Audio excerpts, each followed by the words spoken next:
At the tone, the time is 10:33. Good morning in the good way and happy Friday to you all. My name is Deanna. I'm streaming out of Humboldt County, about Humboldt County, to Humboldt County, and anyone else who cares. We are going through our study here, 5,000 Year Leap. We're learning our principles. We're making connections in our own mind about the issues. I'm not telling you about the issues and what I think. I'm just trying to learn our Constitution as fast as possible, because we were not really taught these principles, nor how to deal with a government that is out of control. And I think if we all looked around, we would see there's a lot of out of controlness going on. So we are on principle number 17. In my little video, he was on we're on 18. He said 17. I'm like, wait, did they add a principle since he did the book? So I got a little confused there. But the 18th principle, we'll get into that after the quiz, of course. Hi, Jen. Good to see you. Andy Girl. You're under as Andy Girl. Hi, Echo. Good to see you guys. Good morning. Happy Friday to you. So I just got done watching the video for the quiz that we're going to do. The reading is super quick today. It's only a couple of pages. So that's good. Should be easy. The quiz is a little more work, but we can get through it. I'm really happy it's Friday. I've been watching meetings all week. I've watched the Eureka City Council, the Board of Supervisor. I watched the Health and Human, or it was not Health, but Human Rights Commission. Boy, they had some trollers. They had some really gross people get on their call and just start saying the N-word and talking about Jews and just like outrageous stuff. I'm like, oh my gosh. And the other meetings were just really rather depressing. I wanted to stream about them and try to formulate some thoughts and talk about the things that are going on, but I'm having a hard time because it's just so depressing. But there are other places that I poke around that are not so depressing, like the national call last night was great. Really good stuff is happening. Tonight is California Training Assembly call. Sunday is introduction to grand jury. If anybody is interested, please let me know. You can get on that call. So I'm on calls a lot lately. And I just got a voicemail message from Genevieve that was sent on Sunday. What is it, Friday? I just got it this morning. So that's kind of weird. And I've missed a couple phone calls yesterday. I'm just getting really tied up with being on conference calls and watching videos. So I don't really have a lot of time to be on the phone in the summertime, especially, but even now more with all of these learnings and trainings that I'm doing. So I apologize if you are one of them I was not able to get back to yesterday. It's just going to be a busy summer. I can tell it's going to be a very busy summer. So we're on a Constitution tab, page 2. The 18th principle. Oh, let me do the quiz. The quiz is down here, this page. We're doing the... Oh, we're already at 200. Okay. What? Really? It doesn't look blowed up for me. Looks rather tiny still. Let's do it anyway. Let's see what we got here. Number 1, this is on principle 17, which was about our checks and balances. So this is a refreshing of Wednesday's class.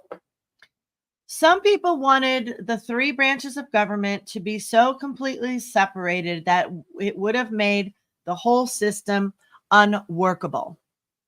2, Montesquieu said you must have branches separate in their functions, but subject to the checks of the other department. 3, some checks from outside the system had been tried, which presented more problems. Name one they tried. Well, there's two we can talk about. One was a council of censors, and these were people that were outside the government that would look at the government and declare its new proposed law was either illegal or wrong. Another way they tried to go outside of the government was by a vote of the people, to try to get people outside of the government to vote about issues. And the reason why that's not good is because you're constantly involving people with a quick vote on a matter that they're perhaps not fully informed on, and you're disrupting their domestic tranquility. They haven't made it their job to study government or to be all about it. So that's why we don't like the democracy system in our government. They have a say. Of course, they can be involved in the government if they want to, and they can do lots of things, but to have a whole nother separate council and to include their votes in these ways that are outside of government was the wrong way to do it. So that was something that they concluded in question 4, that checks and balances must come from the inside and not from the outside. How many major checks does the Constitution allow? I did not see that. 18. It allows for 18. Now it has us explain one check. We have the House checking the Senate. If a bill passes the Senate, but the House doesn't like it, it doesn't have to pass. Same with the Senate and the House. Explain a check. Let's just go through these checks. The House can check the Senate by not passing a bill. The Senate checks the House by not passing a bill. The president checks Congress by veto. Congress can check the president by overriding the veto. They will need 2/3 of the majority to do so. Congress can impeach executive and judicial. I had some notes here about that. The judiciary can declare a law unconstitutional. Congress's checks can check on the president and the judges. Twice in this video, Mr. Mann mentioned how we are asleep at the wheel. Part of the reason why our country is such a mess today is because we are not checking them. Going to the city council or board of supervisor meetings and giving a speech is not a proper remedy. It may make you feel better, and I'm really proud of everybody who does that. Don't get me wrong. It's just not the proper remedy to actually put these people in check.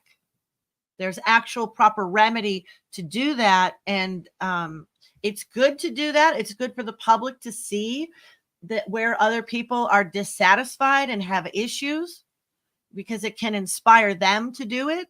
You need 13 people to get on the same page and be effective. Do you think that we could get 13 people in this county to form an assembly to start holding these people in check where they're overreaching? Because all they do is give themselves, what's it called? When they give themselves a pass, they do it all the time. Oh my gosh, it's right on the tip of my brain, the word. When, it's a law, but they're going to bypass it somehow. And I can't think of it right now. 11, throughout history, how has a ruler dealt with most crisis situations? In other countries, they will suspend the Constitution to keep the military in power. That is not allowed in our country. 12, the founders' system of checks and balances provided for peaceful self-repair. The pen is mightier than the sword. We do not need to take it to the streets. They want us to kill each other. Then they don't have to. They want us to be fighting each other about all these issues that don't even matter as they usher in their New World Order policies right here in Humboldt too. These people have sold us out. They don't even realize it. Many of the people want it because they think that green energy is good. That's where a lot of my frustration is this week, listening to the people. We need to be studying all of the same information, beloved Humboldt. We need to get on the same page.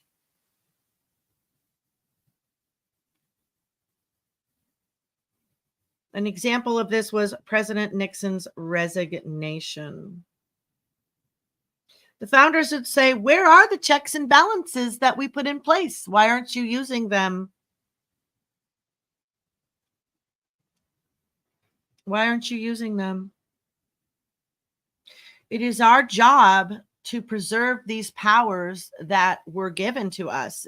We have just as much of a responsibility to protect these powers that were given to us as those did that implemented them, bled and died and sacrificed a whole lot so we could be free. So we could what? Sit around and watch Netflix and Hollywood and sports all day long?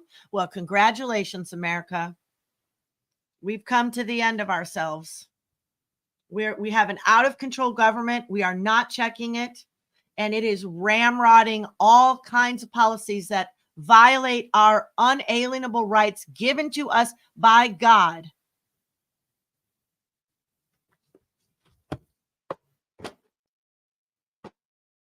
Now for the quick read today.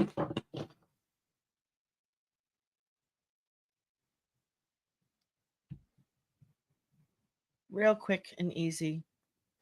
18th principle, the unalienable rights of the people are most likely to be preserved if the principles of government are set forth in a written constitution. The one weakness of the Anglo-Saxon common law was that it was unwritten. Since its principles were known among the whole people, they seemed indifferent to the necessity of writing them down. Dr. Colin Rice Lavelle of the University of Southern California states, the law applied by any of these Anglo-Saxon assemblies was customary. Until the Anglo-Saxon conversion to Christianity, it was unwritten and, like all customary law, was considered immutable. England's need for a written Bill of Rights. However, the Norman conquest taught the Anglo-Saxons in England a bitter lesson. Many of their most treasured rights disappeared in a flood of blood and vindictive oppression. In fact, these rights were regained very slowly over a period of centuries, and gradually they were written down. In AD 1215, during a national crisis, the sword was virtually put to the throat of King John in order to compel him to sign the Magna Charta, setting forth the traditional rights of freemen as well as the feudal barons who had been serving under King John. During that same century, the model parliament came into being, which compelled the king to acknowledge the principle of no taxation without representation. Charles I was later pressured into signing the People's Petition of Rights in 1628, and the English Bill of Rights was signed by William and Mary in 1689. Through the centuries, the British have tried to manage their political affairs with no written constitution and have merely relied upon these fragmentary statutes as a constitutional reference source. These proved helpful to the American founders, but they felt that the structure of government should be codified in a more permanent, comprehensive form. It will be appreciated, therefore, that the tradition of written constitutions in modern times is not of English origin, but is entirely American, both in principle and practice. Beginnings of a written constitution in America. The first written charter in America was in 1620 when the Mayflower Pact came into being. Later, the charter concept evolved into a more comprehensive type of constitution when Thomas Hooker and his associates adopted the Fundamental Orders of Connecticut in 1639. It is interesting that the Connecticut Charter makes no reference to the Crown or the British government as the source of its authority. It is a compact of we the people. As historian John Fiske writes, on the 14th of January, 1639, all the freemen of the three towns assembled at Hartford and adopted a written constitution in which the hand of the great preacher, the Reverend Thomas Hooker, is clearly discernible. It is worthy of note that this document contains none of the conventional references to a dread sovereign or a gracious king, nor the slightest allusion to the British or any other government outside of Connecticut itself, nor does it prescribe any condition of church membership for the right of suffrage. It was the first written constitution known to modern history that created a government, and it marked the beginnings of American democracy, of which Thomas Hooker deserves more than any other man to be called the father. The government of the United States today is in lineal descent more nearly related to that of Connecticut than to that of any of the other 13 colonies. This little federal republic silently grew till it became the strongest political structure on the continent, as was illustrated in the remarkable military energy and the unshaken financial credit of Connecticut during the Revolutionary War. American Constitution represents wisdom of many. Montesquieu pointed out that when it comes to legislating, which includes the setting up of constitutions, the writings of the statute or charter is oftentimes better regulated by many than by a single person. In harmony with this same sentiment, the American founding fathers considered it wise to legislate their constitution by filtering it through the wisdom and experiences of many delegates assembled in a convention rather than leaving it to the genius of some individual. James Madison commented on this. It is not a little remarkable that in every case reported by ancient history in which government has been established with deliberation and consent, the task of framing it has not been committed to an assembly of men, but has been performed by some individual citizen of preeminent wisdom and improved integrity.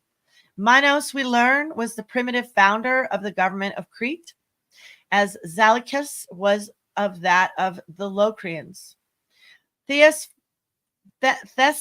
first, and after him Draco and Solon instituted the government of Athens. Lycurgus was the lawgiver of Sparta. The foundation of the original government of Rome was laid by Romulus, and the work completed by two of his elective successors, Numa and Tullius Hostilius.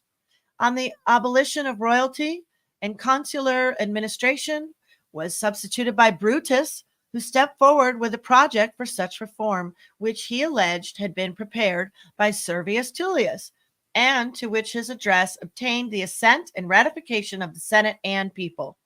This remark is applicable to Confederate governments also. Amphictyon, we are told, was the author of that which bore his name. The Achaean League received its first birth from Achaeus and its second from Aratus. It is always difficult to operate through a committee, a group, or a convention as the founding fathers did. Nevertheless, the history of the convention demonstrates that the final product was far stronger than any individual could have written it. Time has also proven the tremendous advantage of having a completely written document for reference purposes rather than relying upon tradition and a few scattered statutes as the fundamental law of the land.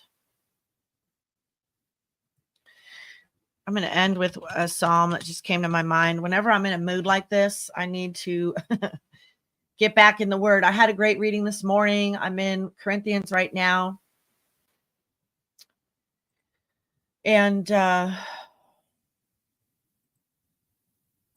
I'm just really heartbroken for what's going on in my community, as I often do get as I read and watch these meetings and the people. And I just see how scattered we are and how we're spinning and everybody's in their own lane and we've got our issues, but we just can't get on the same page, you know? So I'm going to leave you with this. This is my favorite psalm. I see this as a testimony psalm for me, but it's probably a lot of people can relate to this. This is Psalm 116. I love the Lord because he heard my voice. He heard my cry for mercy. Because he turned his ear to me, I will call on him as long as I live. The cords of death entangled me. The anguish of the grave came over me. I was overcome by distress and sorrow. Then I called on the name of the Lord. Lord, save me. The Lord is gracious and righteous. Our God is full of compassion. The Lord protects the unwary. When I was brought low, he saved me. Return to your rest, my soul, for the Lord has been good to you. For you, Lord, have delivered me from death, my eyes from tears, my feet from stumbling, that I may walk before the Lord in the land of the living. I trusted in the Lord when I said, I am greatly afflicted. In my alarm, I said, everyone is a liar. This is not the version I wanted. I changed it, I thought. Everyone, all men are liars. What shall I render to the Lord for all his benefit toward me? I will take up the cup of salvation and call on the name of the Lord. I will pay my vows to the Lord now in the presence of all his people. Precious in the sight of the Lord is the death of his saints. O Lord, truly I am your servant. I am your servant, the son of your maidservant. You have loosed my bonds. I will offer to you the sacrifice of thanksgiving, and I will call upon the name of the Lord. I will pay my vows to the Lord now in the presence of all his people. In the courts of the Lord's house, in the midst of you, O Jerusalem, praise the Lord. I'm out of here. I don't know when I'll be back. I love y'all. I'll see you on the next one.